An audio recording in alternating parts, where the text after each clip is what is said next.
it was smooth sailing. So this question is going to be for all of you. We're going to start on this side because you're sitting closest to me. We want to know, what is your origin story? Sorry, your acting origin story. Otherwise, John is going to be, it all started in 1944 in the UK. But when did you guys, how did you get started in acting? Anything? Boarding school, England, dormitory play. That's how I got started. There you how you got started. All right. How about you, Mina? Yeah, I started, I booked my first professional gig when I was 17 years old in Toronto. Worked in Toronto for a few years and then eventually moved to Los Angeles. I started on a little lie. Someone asked me if I was an actor, and I was like, yes. And they just, you know, I auditioned, pretending I was an actress, and I booked the job. So this is how I started. Fake it till you make it. I was going to college and decided to give it a shot locally. That turned into going to New York to this big cattle call where I met my first manager. He said, come out to LA and give it a shot. So I went out for 3 months, and 20 years later, here I am. No, actually, that's a lie. He arrived here on a strange craft as a little baby. John, come on, don't tell him my secret. My story is pretty much the same as yours. I was in college. I did a competition in New York, and like 3 days later, I was in LA auditioning for like TV shows. That's it. It's amazing. You guys all have like really great stories, and it was just like they just went for it, people. This is the theme here. Just go for it. So we had asked people if there were any specific questions they wanted you guys to answer, and the one that was the most popular was, of all the characters you've played, I know it's hard to pick one, especially you've had many, but of one of the characters that you have played, which one would be your favorite? And what was the process of preparing for it? We're starting with John. My favorite character? The next one. Good answer. That's a good answer. That's a good answer. Any casting agents are in the audience. He's ready. Aladdin has to be my favorite. Spent a lot of time doing that role, and it's still fresh in my mind, so I'll go with that. For me, it's Elektra because she's just, you know, the craziest character that I had to play, and I really enjoyed her sociopathic, you know, side. So I really like that. Yeah. Yeah, that was nice too. Superman. What was the process? That's a very long answer. But it involved a great many people helping me make it happen. I would say the Arrow. I would say Connor Hawk or Arrow. He's the one I played the longest, you know? And it was a lot of training and a lot of building mass to play this character. So the most demanding. All right, and we're gonna do a follow-up question with Brandon, because you have one of the most iconic roles of all time. I mean, Superman. And there's many actors who have played this role before. How did you make this role your own, and how much freedom did you have to do so? Well, you know, I wasn't asked to do, I never answered this question this way because I get asked this question quite a lot. I wasn't asked to do anything specific. Maybe that's because I was so influenced by Christopher Reeve and his performance already. He was and is my Superman. And so I just kind of inherently brought that energy, because that's spirit of Superman to me. It exists so strongly within him and his performance that's what I was bringing.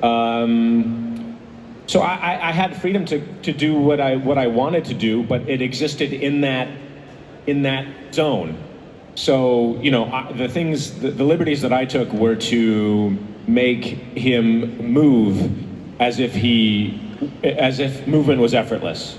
that is one thing I wanted to really concentrate on. If he had the most control of his body and gravity and all those things and power, he would float, walking and flying. And so I spent a lot of time working to be graceful as possible with a great movement coach, Terry Notary. Maybe I approached Clark a little bit differently. There are little differences between our performance of Clark, but he was my guide. So Awesome. I think we have a lot of Chris Reeves fan. I heard a lot of cheering for that. Woo! All right, this is for everyone, and this is a short one.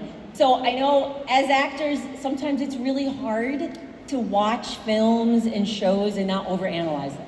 Because naturally, this is your craft. You're gonna be a little more judgmental on the acting and the directing than a normal viewer were, and probably like trying to guess the ending or guess the plot twist. And sometimes you like literally just have to consciously just take that hat off and be like, I'm just gonna enjoy a movie. I'm just gonna watch the movie. So I really wanna know, which movie did you recently watch that you really enjoyed, or which series are you totally obsessed with? And we're gonna start this way and make our way down to John. Man, I feel like it's gonna be the obvious choice, but I saw Parasite, the one that's winning everything or won all the Oscars. Like, it's so good, man. I was enthralled the whole time, and I literally did not know where the story was gonna go. I haven't seen that film yet. Still, because You have to watch it. I have a child, and sometimes that is harder to do with a child. Parents know that. But a movie that I recently watched, Joker, I think was just pretty captivating and a unique way of telling that story, and really engrossing, and really telling how that can happen to any person in a way. I mean, how society can, how mean we can be to each other. And we can do better.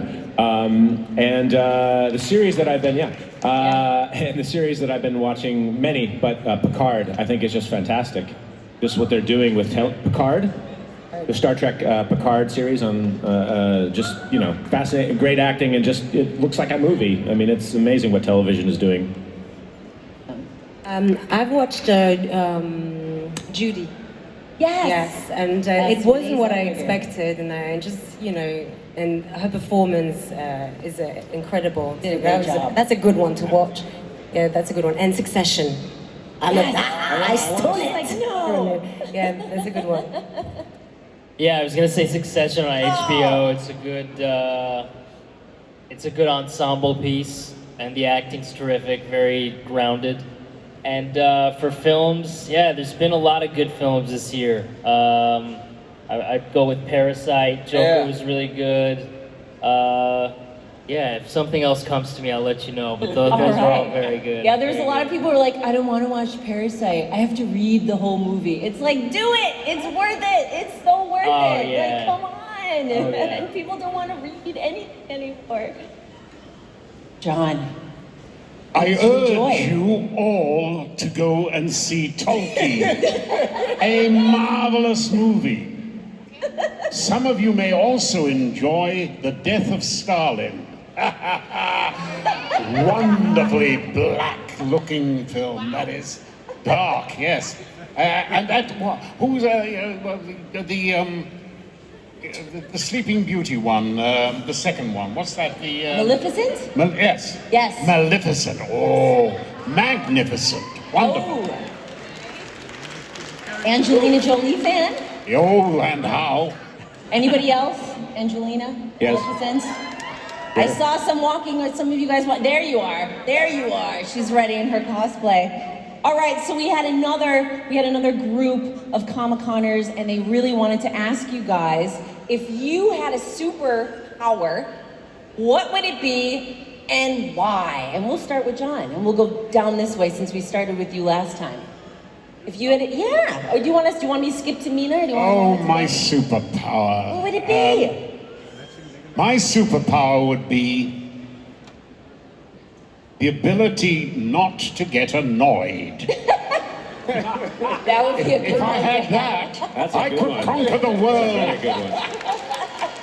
That's a good one. What do you call that? It's amazing. Anything he says sounds so epic. It's like, Yes, I wish well, I had that superpower. That's 50 powers of cheating, don't think. 50 years of cheating. Yeah. I guess being invisible would be cool because you could watch people without them knowing that you're there. Nina's a stalker. Being a fly on the wall. Yeah. He's too Watch young out. to be a Watch out. voyeur, surely. I think for me to be the ability to split or to, how do you say, duplicate? So I could be here with you guys and at home with my baby. Oh. So yeah, I miss her. But I'm happy to be here. But yeah, that would be a good one. Yeah. Flight. Yeah, you know, travel the world, get everything from a bird's eye view and see the whole perspective. That would be awesome. I think I spend so much time traveling. I would love to be able to just teleport. Yeah. And just be somewhere. You like That way I could Dorothy, be like here click your every heels. weekend and see everything in There you Dubai. go. There you go.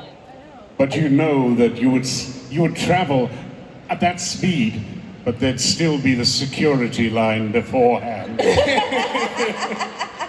Still a coronavirus They're be screening. scanning you. before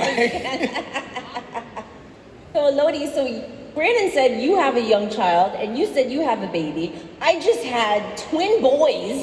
Congratulations. Thank you. Oh, congratulations. Mashallah. I have one husband plus 2 baby boys, which equals 3 guys fighting over my boobs right now. That's fun. Good luck. But you are in such great shape, and your character, Electra, she literally like kicks some butt. So there had to have been a lot of physical training that went in there. And do you ever have to use a stunt double? I just want to know, like, what's the training behind it, and do you have a stunt double? I do train, and I have the most amazing stunt double. I have no shame, you know. I do a lot of stunts, but I also know my limits. And you know, it serves the character. Electra is such an incredible athlete, you know, on top of being a sociopath.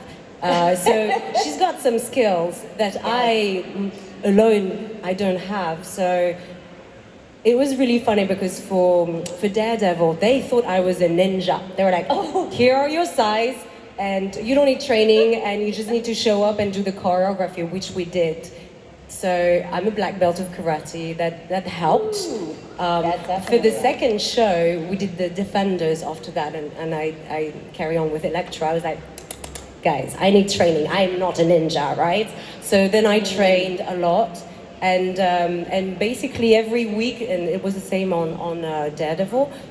Every night, every Friday night until, you know, Saturday morning, we would do all the stunts for the episode.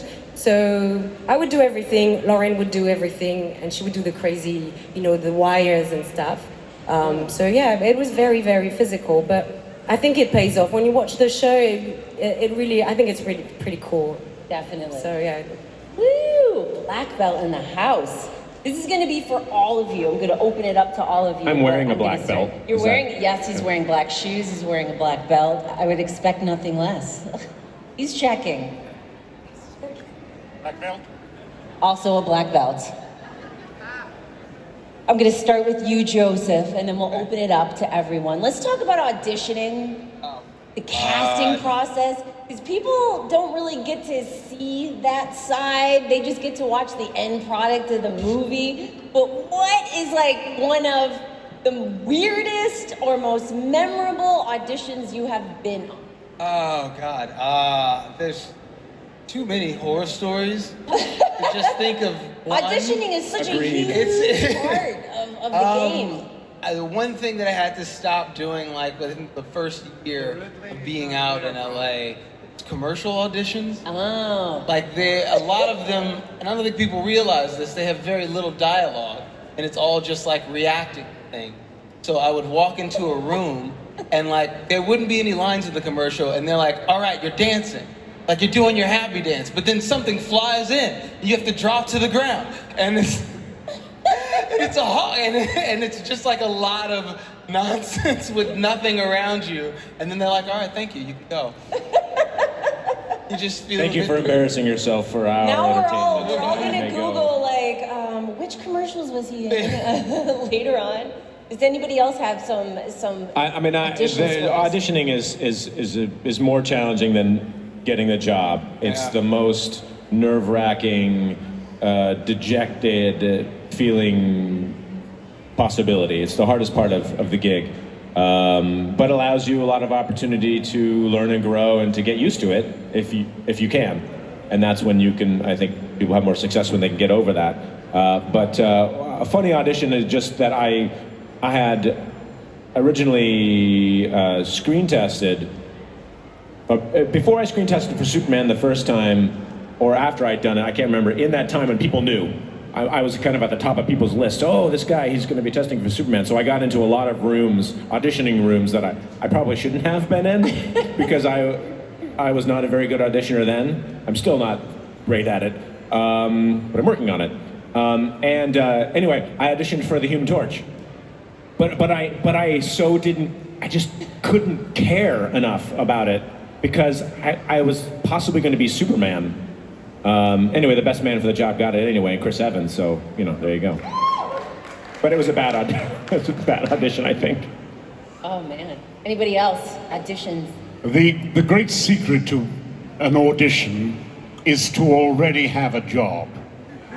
If you have a job and you go into an audition, Yeah. they smell success on you.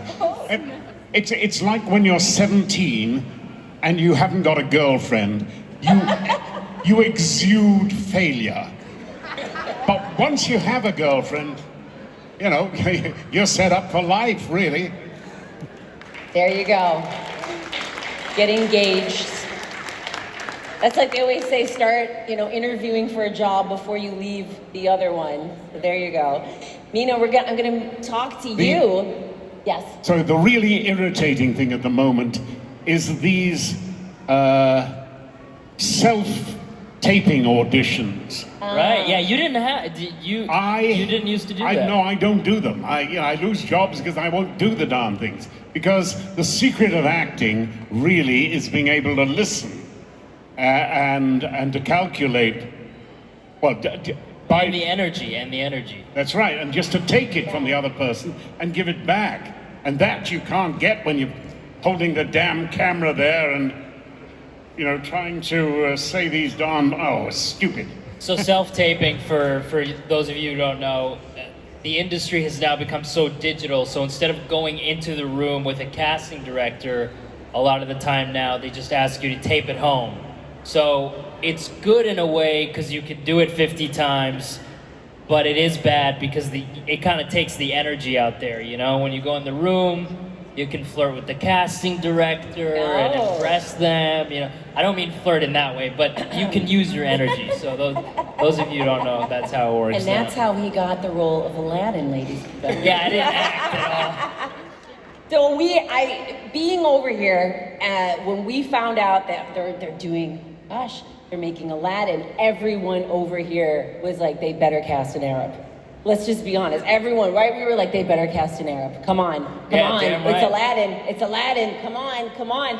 So when you were announced, I remember the people were there was cheering. All the Egyptians were like, oh,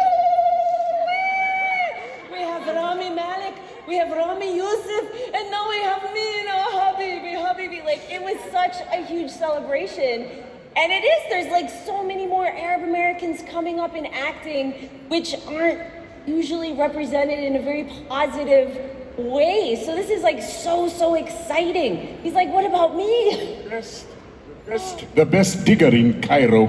Oh, there we go. Oops, I dropped my things there. And of course you are very important. And you do know that I was Aladdin's father once. Did you know? The king of the thieves. Aladdin, I am your didn't know father. that. That would be your line. Aladdin, I am your father.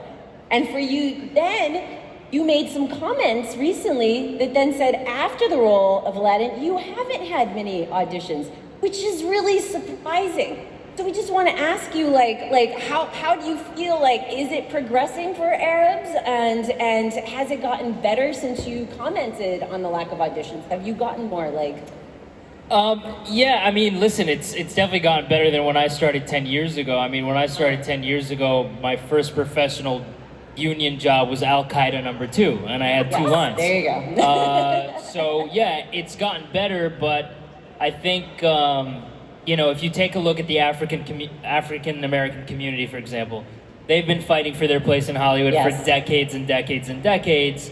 And I think only now are they really starting to take off. Yeah. And so every community has to do that, So I'm trying to be a voice for the North African Arab community. We've got to continue to fight for our place in the industry.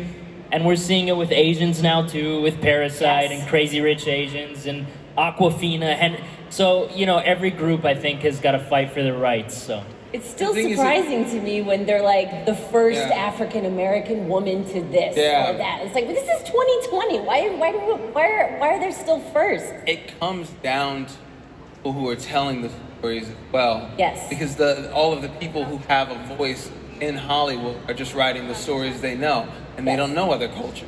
So we really need diverse writers and diverse directors and diverse storytellers just all through the industry to help. Yes. Yeah. Because it matters, yeah. And when you see that, you will see more of us in leading roles. Yeah, so while it's great for Rami Malek, Rami Youssef, and I, it really does start. We need more like Sam Ismails in the world. Yes. So Yeah. for those of you who don't know, Yes. Sam Ismail created Mr. Robot, and he's Egyptian American, and he cast Rami. So we need more people like that behind the Yes. scenes as well. Starts way back. Yes, absolutely. I can't agree more. And I hope that it keeps go. And maybe the two of you should start writing. Yeah, we actually met at the gym like a month ago Yeah. in LA. We work out at the exact same gym. It's hilarious. I didn't even know you were going to be here. Yeah, neither did I. We're like, oh, yo.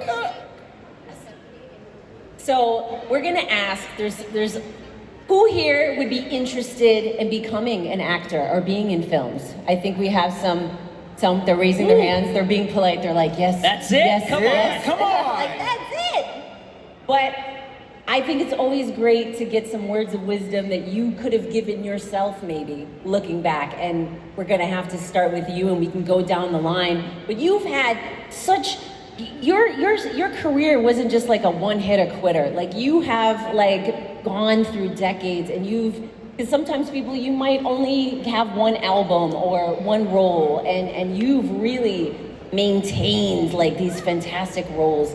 What advice would you give to young actors just starting out who not only want to have just a one-time thing, not a one-night stand, but want to have like a long, beautiful career like you do?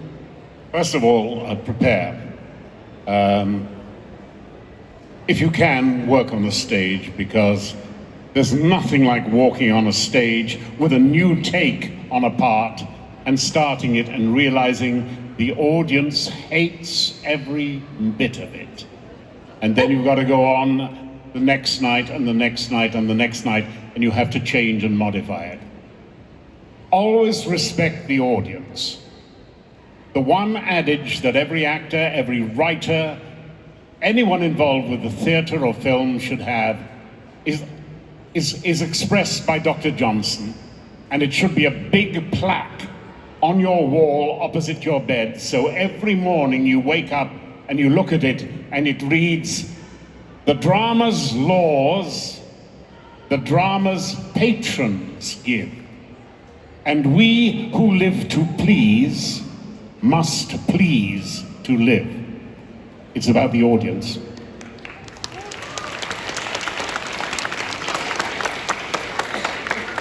It's a tough act to follow, but Mina, what advice would you like to give? Are you going to run for president or prime Please. minister at the time? That's my question. For me, I tell myself, and it's something that I continue to work on, try not to stress about every little thing. We're in a very stressful industry, and I'm OCD by nature, so sometimes I can overstress on every little thing. So try to live in the moment more, be present, and just enjoy the journey instead of the end result. his stuff.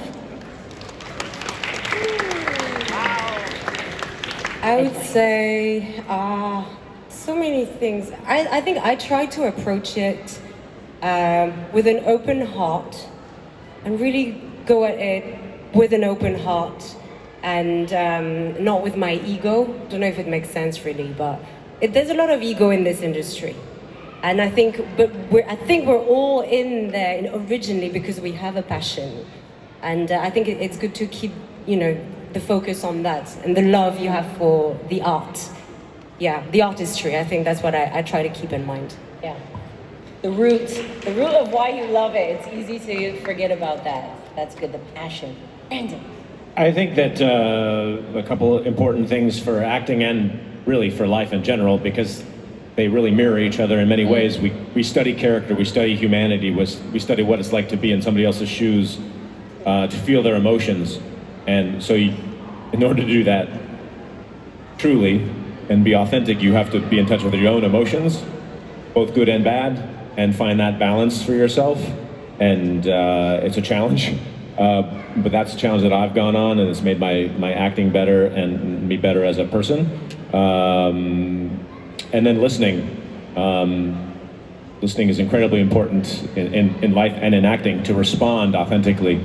So truth and authenticity is, very important in acting and in life.